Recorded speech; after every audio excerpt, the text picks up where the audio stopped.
600 years ago, there was born in England a boy whose name was to become a legend.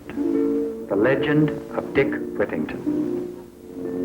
According to one version, it all began with a minstrel who came to Dick's village one day with a song about London. A city so grand, he said, you could pick the gold right off the streets. London.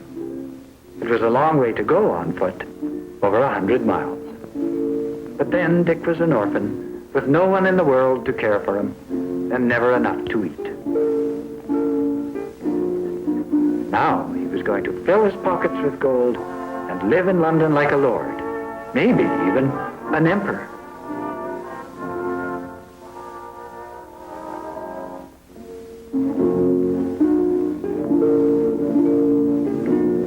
With every step, the city seemed more wonderful, more and more like the words in the song.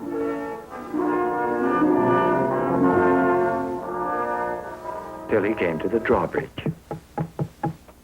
Then his heart sank. Why, there was no gold anywhere. Only pebbles and mud and dirt, same as everywhere else.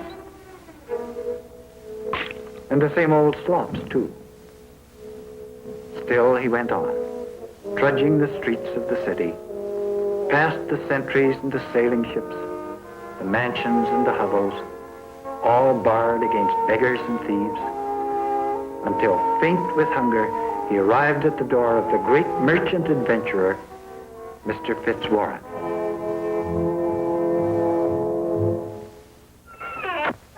Go away, you lazy idle brat. Away, or I'll break this... No, Mistress Cook, that's no way to treat a stranger at our gates. Come, help me carry him inside.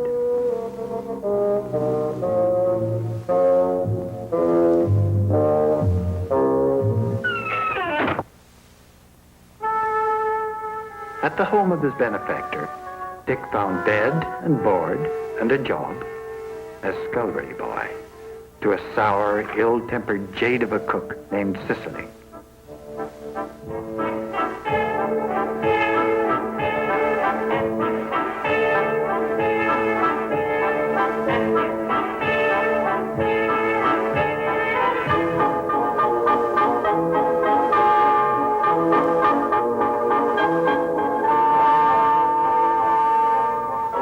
Now put them all away.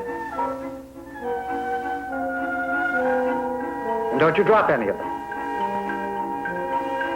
Sweep the floor. Now empty the slops.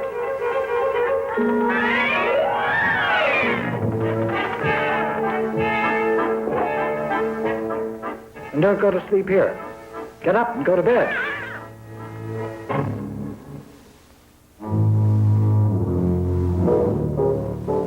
Dick's pillow was a mere bundle of straw, but the instant his head touched it, he fell asleep. And then...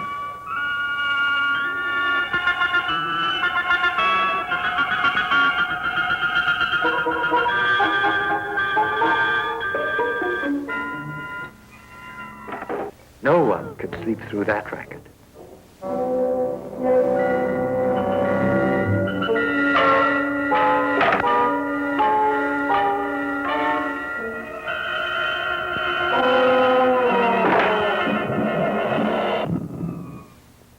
Poor Dick. Not till the sun rose did he fall asleep. And that's when his workday began. Get up, you lazy bones, it's morning.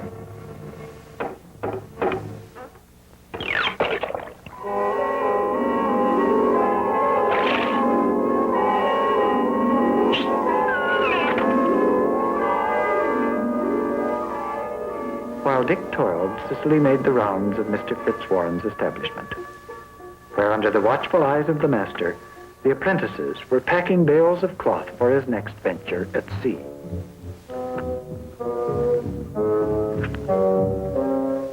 And then, about mid-morning, Miss Alice came to see her father, and catching sight of the new scullery boy struggling with his chores, offered to help.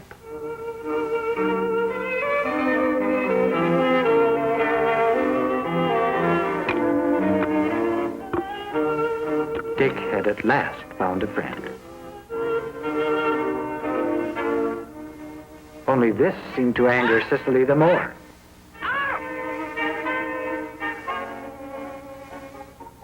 Now get in and start the fire.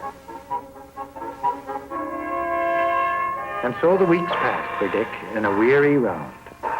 The days with hardly any rest, the nights with scarcely any sleep. And then, one bright morning, he found a penny. It was the first he had ever owned. And the marketplace was crowded with things to buy. And then he heard it, a whimpering above the noise of the marketplace.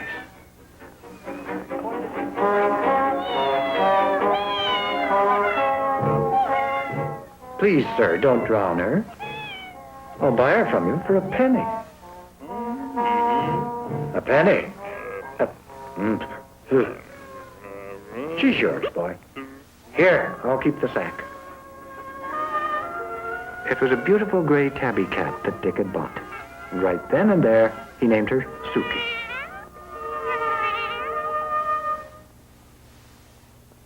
Though it was purely out of kindness that Dick had parted with his penny, he couldn't have made a shrewder investment.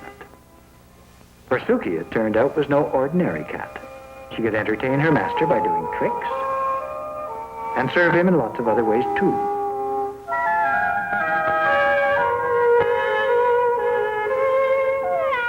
And what was more important, she was a match for a whole regiment of mice.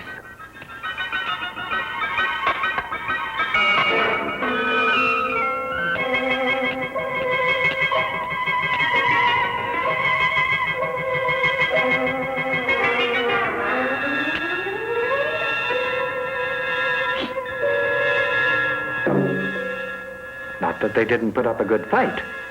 It was just that Suki happened to be the most determined mouser in the kingdom. From that time on, Dick could sleep as soundly as a top, with Suki curled up in bed beside him.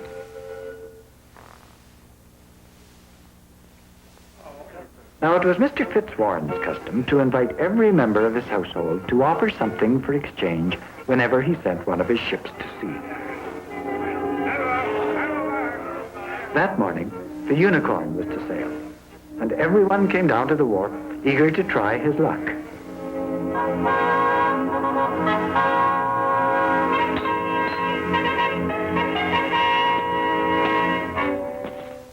That is, everyone but Dick.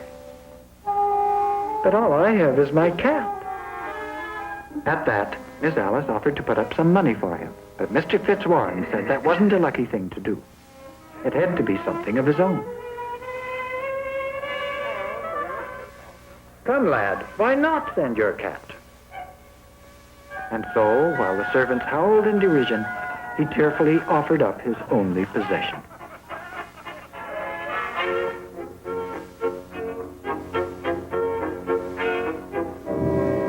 Goodbye, Suki.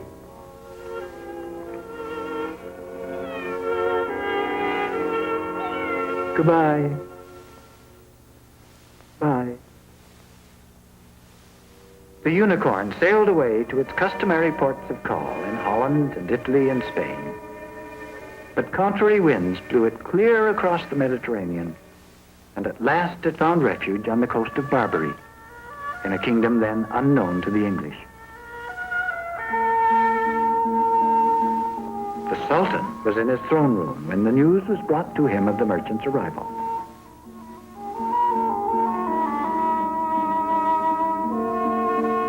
At that, he dismissed the dancer and ordered the merchants to present their wares at once.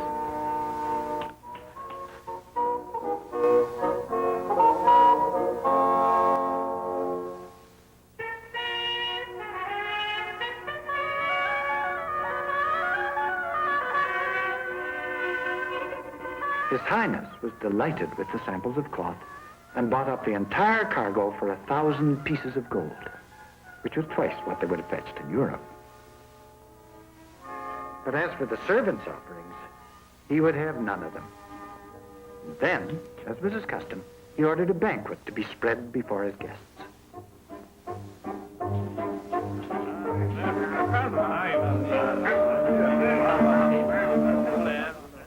Their mouths were just beginning to water when, out of nowhere, mice. It was a plague, a pestilence.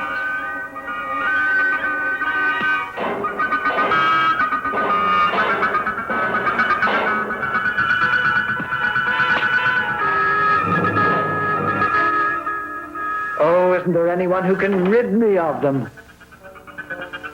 And then the captain remembered Suki. Aye, Your Majesty, and there she is. It is called a cat. Allow me to demonstrate, sire.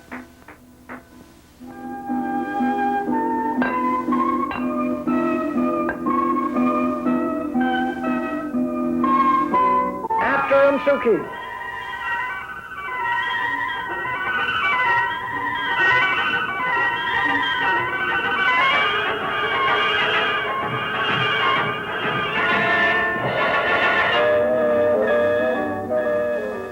With their main forces trapped, the mice trotted out their champion.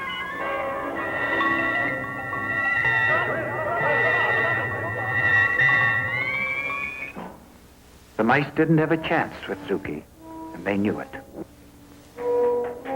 Marvelous, simply marvelous. For this cat, I'll pay you 1,000 pieces of gold. Oh, no, sire. I'll not part with her for any price. The Sultan doubled his offer, then trebled it, then added 3 caskets of pearls. At last, the vizier produced a coffer filled to the brim with his rarest gems. And now what do you say?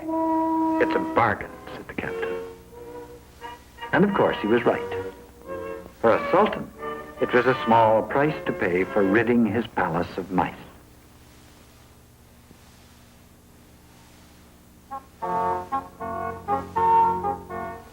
From the day the unicorn had sailed, Dick had never ceased to be the butt of the servants' jokes for sending his cat to sea.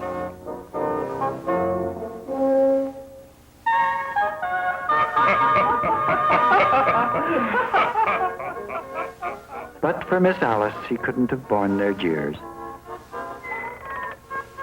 or the ill usage of the cook. Even Mr. Fitzwarren seemed to have joined the pranksters. Master Whittington, I have come to congratulate you on the sale of your cat. It has made you a richer man than I. But it was true enough. For as agreed beforehand, each received in full whatever his venture had fetched abroad. The cook, a ladle. The clerk, a flagon. Mr. Fitzwarren, 1,000 pieces of gold. And Dick, all the rest.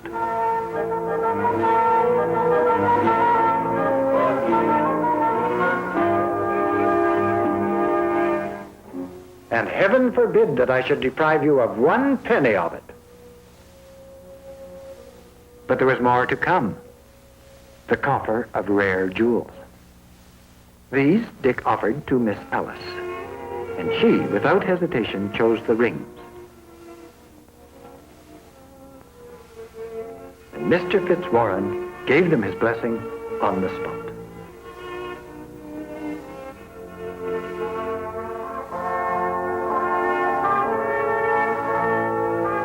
And here our legend ends. The rest is history. For it is recorded that Dick Whittington joined the Guild of Merchant Adventurers and was 3 times elected Lord Mayor of London. What happened to Suki, no one knows. But as there are a great many cats in Barbary today, you can draw your own conclusions.